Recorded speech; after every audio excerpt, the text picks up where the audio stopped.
अस्सलामुअलैकुम। आप देख रहे हैं के न्यूज चैनल। खबर शामिल करते हैं साहिवाल से। हमारे नुमाइंदे अली हसन कसूरी की रिपोर्ट के मुताबिक पाकपतन रोड पर वाक़ा एंग्रो फूड प्लांट के मुलाजमीन ने अपने मुतालबात के हक में शदीद मुजाहिरा करते हुए मुकम्मल काम बंद कर दिया। इस मौके पर उन्होंने कहा कि यह हमारा एहतजाज उस वक्त तक जारी रहेगा जब तक हमारे मुतालबात मंजूर नहीं किए जाते।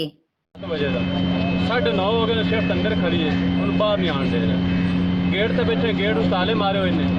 उस बाद साडा मुतालबा है कि तनख्वाह साड़ी वधाई जाए। साडा बोनस 3 साल हो गए खाती बैठे।